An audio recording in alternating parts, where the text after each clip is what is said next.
Akagbe kela dona lala makela dogbanya Chavija ogbofode gale yenuo Anyade nyamajina aleo babotabi nyamanya Tukuno enyamazu no jinya davato enyamazu no jedara ba madam agbanu yo azu jinu ngakpedwarwa Tukuno enyamazu no jinya davato enyamazu no jedara ba nyateƒe wonye be hegbe hedona eye ele na mi abe vɔwoe ne be míado míaƒe dekɔnu kple míaƒe gbegbɔgblɔwo ɖe ŋgɔ eya ta wɔ ɖeka kplɔ fu kɔdzo le wɔna evelia dzi ne míado míaƒe dekɔnu kple míaƒe gbegbɔgblɔwo ɖe ŋgɔ ŋutsɔkɔsira yi va yia mi lé ŋku ɖe ŋu yi ke ne nye lododo ŋuti eye le egba ƒe wɔna me míalé ŋku ɖe lododo aɖewo ŋuti.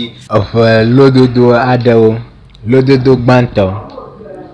Dadivi afivi wolena alo dadivia afivie wolena. Lododo velia. De wotana hafi zɔna alo de wotana hafi zɔna. Lododo etɔ̃lia. Womenɔa agbe ɖe dɔnɔnu o. Womenɔa agbe alo atike ɖe dɔnɔnu o. Lododo enelia. Viditɔ mewɔa tɔnugbe o. Viditɔ mewɔa tɔnugbe o. Lododo atɔ̃lia. Vivɔ nyo wu kotiti. Vivɔ nyo wu kotiti. Lododo adelia. Tɔmedelae gbanaze. Tɔmedelae gbanaze. Lododo adrelia. Tɔmedela menɔa ba o. Tɔmedela menɔa ba o. Lododo enyilia. Abɔbɔ yinugbe la klogboe wodzena. Ne abɔbɔ yinugbe la klogboe wodzena. Lododo asiekelia. Menye timalemale tae ade mumuna o. Menye timalemale tae ade mumuna o. Lododo ewolia. Menye kutae wodze be miagbe alɔdɔdɔ o. Menye kutae wodze be miagbe alɔdɔdɔ o. Lododo 11. Koklovi ƒe nya medzɔna le aʋakoƒe ʋɔnu o.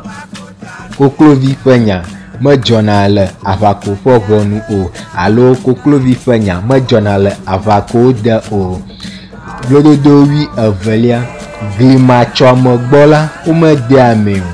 Glimatsɔme gbɔ la womede ame o. Lododo 13. Ge metu axo na aɖaba o. Ge metu axo na aɖaba o. Lododo 14. Fiafitɔ mewua agbletɔ o alo fiafi mewua agbletɔ o. Lododo 15. Ati mevɔna le aɖibaviviti te o alo aɖibaviviti ati mevɔna le ete o. Lododo 16. Kokloxɔ mekpea nu na koklo o alo kokloxɔ vuvu mekpea nu na koklo o. Lododo 17. Koklovi ƒe nya medzɔna le aʋakoƒe ʋɔnu o. Koklovi ƒe nya medzɔna le aʋakoƒe ʋɔnu o. Lododo 18.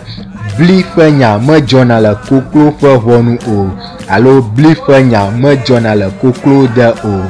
Lododo 19. Amekuku ƒotrɔ megbea yɔmeyiyi o.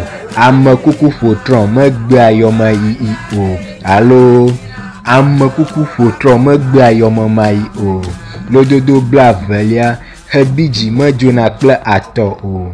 Hebidzi medzona kple atɔ o. Lododo 21. Angba si tre ɖiɖi lae tre agege. Angba si tre ɖiɖi la tre agege. Lododo 22. Aɖukonu dɔme le vo alo aɖukonu dɔmetɔ le vo. Lododo 23. Adã melia adido o.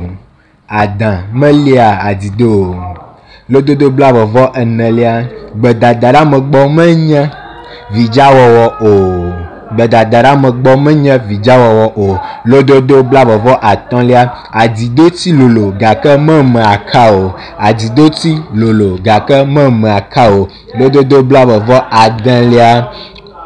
klokpɔdzi medeadzi o klokpɔdzi medeadzi o lododo blavɔvɔ andrelia ahlɔe medo anyi fɔkpa o ahlɔe medo anyi fɔkpa o lododo blavɔvɔ enyilia toto mekpɔa vese ƒe dzodzo be yeadzo o toto mekpɔa vese ƒe dzodzo be yeadzo o blavɔvɔ asiekelia nɔa afɔnɔaƒe medravi o afɔnɔaƒe medravi o lododo blatɔ̃lia agbeka didia amenutɔe henɛ agbeka didia amenutɔe henɛ